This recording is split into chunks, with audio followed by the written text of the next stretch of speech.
이론을 다 뒤집어 엎는 그런 이론을 지금 김정은이가 내놨어요.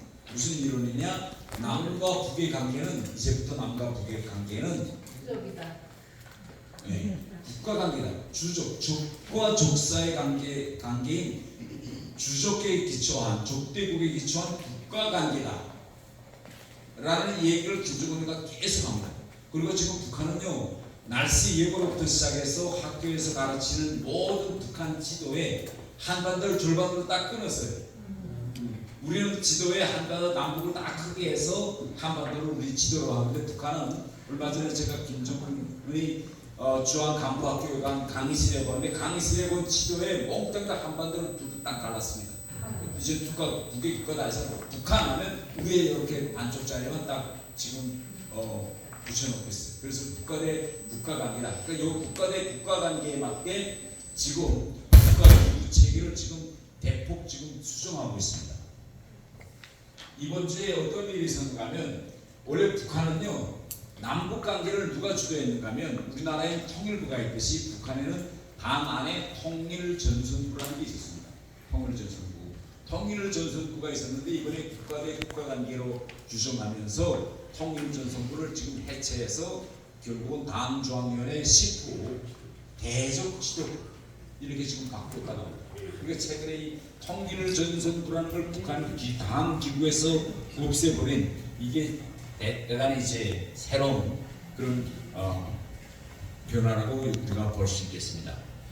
여러분 북한이 계속 이야기하는 통일전선 뭐 전략, 통일전선 노선, 통일전선부 이렇게 통일전선이라는 말을 많이 들으셨죠? 네. 이게 혹시 통일전선 이게 무슨 개념인지 아세요? 통일전선. 네, 통일전선이라는 건 누가 만들어낸 말인지. 통일을 할 때 이제 북한이 먼저 앞장서서 한다. 통일전선이라는 거는 쉽게 이야기하면 이겁니다. 무슨 목적을 이룰 때 자기 힘이 좀 약하다. 그러면 상대편에서 유사한 사람들을 끌어들여서 자기 편을 만들어서 일단 목적을 성취한 다음에 성취한 뒤끝에 그렇게 끌어들였던 사람들을 쳐낸다. 이게 쉽게 이야기하면 통일전선 노선입니다. 이게 1921년도 국제공사당에서 만든 건데 예능이 레이라는 사람이 이렇게 말했습니다. 만약 당신한테 적이 3명 있으면 적이 3명이니까 구중 둘과 동맹해서 둘과 손을 잡고 동맹해서 하나를 타도하고 자 나한테 지금 적이 3명 있어요. 내가 경기장에 올라갔는데 내가 혼자고 3명하고 붙어요. 그럴 때는 절대 3명하고 싸우지 말아라. 구중 2명하고 손잡아서 한 명을 거꾸로 들이고 그러면 둘 남잖아요. 그 둘 남을 때 또 그 둘 중에서 한 명하고 손잡아서 또 한 명 거꾸로 들이고 그래서 1대1이 될 때까지 계속 상대편에서 우리 편을 만들라. 이게 레닌이 만들어 놓았던 통일전선 노선입니다. 그래서 이 레닌이 만든 통일전선 노선을 해가지고 제일 처음에 이걸 정책화 해가지고 석공했던 사람이 이 마오쩌둥이라는 사람입니다. 마오쩌둥이 그때 국공합작이 통일전선 노선입니다. 마오쩌둥이 중국을 통일하자고 보니까 장개석하고 이게 개입이 안 되는 거예요.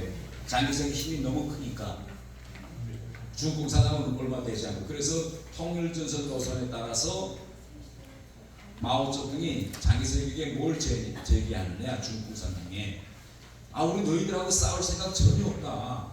그러니까 일본하고 싸워야 되겠는데 두 군대를 합하자. 우리 공산당원들 다 공산당 이거 팔려는 독을 벗고 국민당 복을 입을게.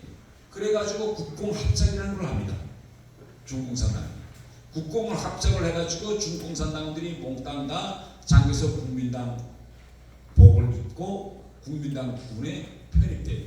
그 다음에 항포군관학교라는 게 있었는데 광주에 그게 선문이 세운 그 항포군관학교인데 그 군관학교 교원들로서 중공산당원들이 자신 신분을 숙이고 다 교원들로 들어갑니다. 그러니까 학교는 국민당 사관학교인데 안에 들어가서 이렇게 모아놓고 문 닫아내고 강의하는 강사는 누구냐? 공산당원들이 들어가서 있어요. 그래서 국공합작 1차 국공합작을 해가지고 국민당 안에서 힘을 키워가지고 힘이 이제 됐다라고 할 때 1차 국공합작을 깨고 그래서 싸우다가 또 힘이 붙이다라면 또 2차 국공합작 그래서 단계석하고 선을 잡았다 놨다 선을 잡았다 놨다 하면서 결국은 마지막에는 중국을 통일했어요. 그래서 김일성이 바로 이 사진이 무슨 사진인지 아세요 여러분? 이게 북한의 대표적인 통일전선 전략 중에 하나입니다. 이게 여러분 1948년도 4월달 평양에서 있었던 남북연석회의입니다. 남북연석회의. 우리나라에서도 상당히 저명한 인사들이 저기 다 갔어요. 다 가서 그때 남북 저기 이 깃발도 이렇게 태극기를 걸고 북한인데 깃발도 다 태극기를 걸고 태극기 밑에서 통일정부를 세우자. 그래가지고 남한에 있는 인사들을 다 초청해서 김일성이가 손을 잡고 그러면 그때는 저기 3명 있다면 2명과 손을 잡고 1명을 꺾어야 되잖아요. 그 1명은 누구였을까요? 김일성이 꺾으려고 했던 1명. 네, 맞습니다. 네. 그래서 이게 바로 1948년 이제 4월 남북 연속 행입니다. 그래서 이걸 통일전선 전략을 지금까지 북한이 이걸 계속 유지해 왔는데 지금에 와서는 김정은이 이제는 이 통일전선 전략을 이제는 다 없앤다. 없애고 한국과의 북한과의 관계를 남북 관계를 이제부터는 국가대 관계로 정립한다. 그러면 김일성도 한민족이기 때문에 앞으로 절대 국가 관계로 정립하지 말고 우리는 통일로 가는 노상에서의 특수관계다. 이거 김일성이 만들어놨거든요. 노태우 대통령하고 그 이후에 김정은도 김대중 대통령하고 6.19 공동선언에서 나선 단계 연방제를 통해서 우리는 하나의 국가로 가자. 현 시점에서 절대 두 개 국가로 갈라서는 안 된다. 이게 김대중 대통령과 김정일이가 또 합의한 건데 김정은에 와서는 지금 아니다. 이게 아니다. 이제부터 우리는 두 개 국가로 갈라지자. 이렇게 지금 김정은이 공개적으로 얘기합니다. 그러면 왜 김정은이가 두 개 국가로 갈라지자고 할까요? 핵무기와 관련되어 있습니다. 이 북한에서 지금 핵을 완성했습니다. 핵무기를 완성했는데 이 완성한 핵무기를 어떻게 쓸 거냐, 이 어떻게 쓰느냐를 가지고 북한 내부에서 법률적인 또 군사 전략적인 토론이 있었습니다. 토론이 있었는데 어떤 문제가 제기되는가 하면 핵을 쓰려면 어떤 원칙에서 쓰고 그 핵을 쓰는 조건은 어떻게 하며 거기에 따라 군사 결의가 범하니까 그래서 이 핵무력 정책에 대한 핵무력법을 만들었습니다. 북한이 법을 만들었는데 여기 이런 내용이 있어요. 핵무기 사용 원칙 언제 쓰느냐, 핵무기를 언제 쓰느냐 여기에 이렇게 되어 있습니다. 두 번째, 조선민주주의인민공화국은 비핵 국가들이 다른 나라와 야합해서 조선민주주의인민공화국을 공격할 때 핵을 쓰겠다. 이렇게 돼요. 비핵 국가들이라고 했습니다. 그럼 누굴까요? 대한민국이. 그럼 왜 비핵 국가라고 안 하고 비핵 국가들이라고 복수를 썼을까요? 비핵 국가들이 핵. 이건 일본과 한국을 함께입니다. 그런데 비핵 국가들을 한국을 비핵 이건 같은 민족이라고 하면 핵무기를 못 쓰는 거예요. 왜? 아니 같은 민족을 향해서 어떻게 핵을 쓰느냐? 북한 당의 통일전선 노선에 하면 남한도 북한도 다 같은 한 민족이기 때문에 한 민족이기 때문에 우리는 통일해야 된다. 이게 북한의 기존 민족해방 이론인데 이제는 핵을 가지고 핵을 쓰면 다 죽잖아요.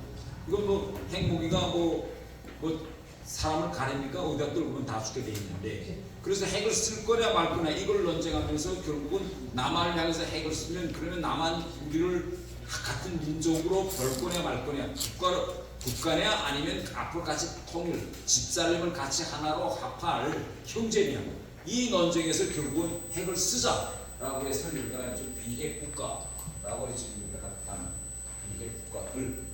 자 그러면 한국을 비핵 국가로 가져가고 핵을 쓰려고 지금 핵무기를 배치하고 있습니다. 배치하고 있으니까 김정은한테는 여기에 맞게 이 법에 맞게 헌법도 수정해야 되고 당법도 수정해야 되고 군사 결의도 바꿔야 됩니다.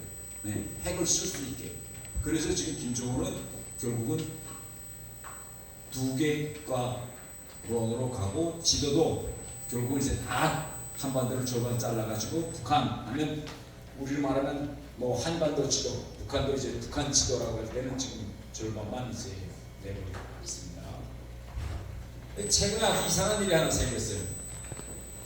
원래 북한이요, 제가 알기로부터 2014년까지 김일성 광장에 마르크스와 레닌의 초상화가 있었어요. 그러다가 김정은이가 올라가서 마르크스와 레닌의 초상화를 다 내렸습니다. 네. 왜 내렸느냐? 또 그런데 며칠 전에 북한 중앙당 학교를 가면서 그 내렸던 10년 동안 내렸던 마르크스와 레닌의 초상화를 다시 걸었어요. 이 대단히 정책에서 이거 그때는 절대 마르크스와 레닌 초상화를 걸지 말라 해서 다 내렸는데 이번에도 김정은이가 갑자기 또 걸라 해서 그 마르크스와 레닌의 초상화를 걸었어요. 이게 대단히 어려운 질문인데 이거 왜 내렸다가 걸었을까요?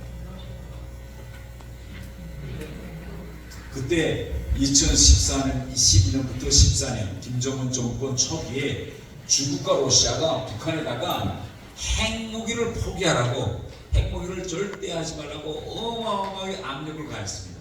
그래서 김정은이가 야 절대 러시아와 중국하고는 이제는 다시 붙지 말자. 그래서 그때는 마르크스와 레닌주의라는 그런 이념을 통해 가지고 같이 연대하고 뭐 이렇게 했는데 이제는 이게 필요 없다. 그러니 마르크스 레닌 초상을 딱 내리라 했는데 지금에 와서 지금 북한을 누가 먹여 살리고 있느냐? 지금 중국하고 러시아가 먹여 살리고 있는 겁니다. 네, 북한 미사일, 포탄, 지금 우크라이나 전쟁을 위해서 지금 계속 그래서 지금 다시 이제 드러났습니다. 네. 마지막으로 시간이 나갔기 때문에 이 이야기만 동영상 하나 보고 시간이 나가서 이 동영상 하나 보고 요거는 우리 자유로운 토론 좀 하는 걸 봅시다. 지금 북한 현실이 어떻게 변하고 있는지 이 동영상 하나 좀 들려주십시오.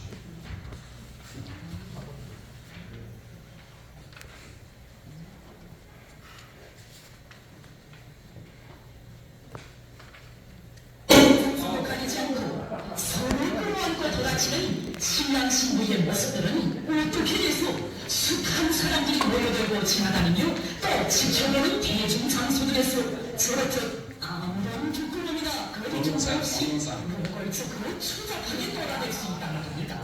이것은 명백히 우리들의 아름답고